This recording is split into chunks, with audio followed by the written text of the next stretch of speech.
যিনি। এটা কবি দেবলীনা চ্যাটার্জির লেখা বাবার সংজ্ঞা। তোমার কাছে তোমার বাবা হয়তো রাজার রাজা, আমার বাবা খুব সাধারণ, রোজ খেটে খাওয়া প্রজা। তোমার জন্য তোমার বাবা চাঁদ পেরে দিতে পারে জানি, আমার বাবা তো হত দরিদ্র, রোজ খেটে আমার বাবা তো হত দরিদ্র, খালি হাতে ঘরে ফেরে। তোমাদের বাবা খুব ফিটফাট, গায়ে স্যুট, হাতে ঘড়ি। জানো তো আমার বাবাটা ভীষণ অগোছালো, মুখ ভরা পাকা দাড়ি। তোমাদের হাতে নুন পোড়াটাও বাবা খায় চেটে পুটে।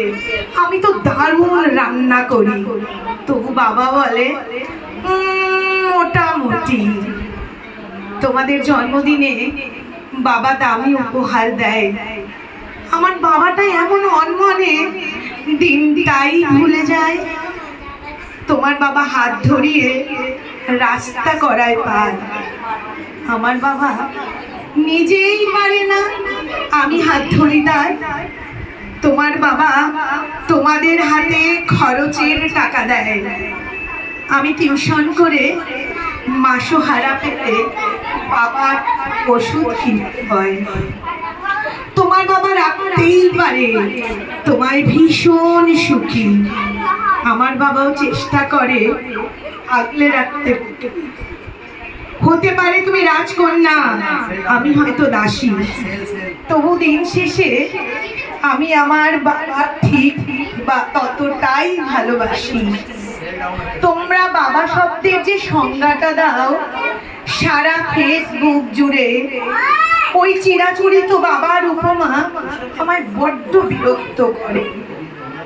আমার বাবা তোমাদের মতো, তোমাদের করা ব্যাখ্যার মতো নয়, তাই ওইগুলো দেখে নিজের উপরে বড্ড অভিমান হয়। তোমাদের বাবা নিজে না খেয়ে তোমাদের মুখে ধরে, এদিকে আমার বাবা তুলে রাখা লিচু বাবা খেয়ে নেয় চুরি করে। বোঝেই না উনি অত শত কথা, বড্ড সরল জানো, বোঝে না উনি অত শত কথা, বড্ড সরল। তাই তো এমন জটিল সমাজে বড্ড বেমানানো। শাসন যদিও করে না তেমন, তবে হ্যাঁ খুব খুদ ধরে।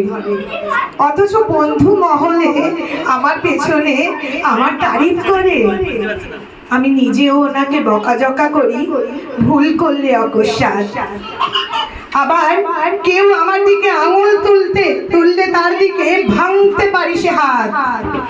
বাবা পরীক্ষার আগে সংশয়ে বলে পাশ করবি তো বল, রেজাল্ট বেরোলে ভালো ফল হলে তার দু চোখেই জল। যে বলে খালি আমার দ্বারা কিছুই হবে না নাকি, তাকেই আমার সামান্য সাফল্যে দামামা বাজাতে দেখি। সবচেয়ে বেশি অশান্তি করি যেই লোকটির সাথে আমার বিয়ের কথা বাঁকা হলে সেই হাউ মাউ করে কাঁদে। অথচ যখন জিজ্ঞাসা করি থাকতে পারবে আমাকে ছেড়ে, উত্তরে বলে বিদায় হতো আমি বাজবো হাত পা ছেড়ে। অনুতাপ জমে বুকের গহনে, অভিমানও জন্মায় সময়ের সাথে, যদিও আবার সে বরফও গলে যায়। এ পৃথিবীতে সময়ের সাথে কত পরিচয় হয়, হিসেব করে দেখেছি কেউই বাবার মতো নয়। সম্পর্কের সমীকরণেরা রোজ বদলায় না, তবু প্রথম সারিতে বরাবর থাকে বাবা মায়ের স্থান।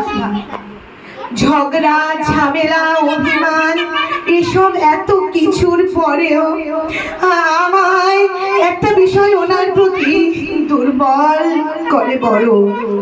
আমাকে আমার প্রিয় মানুষেরা এত নামে ডাকলেও বাবার মতো মা আমায় কেউ কই ডাকে না তো।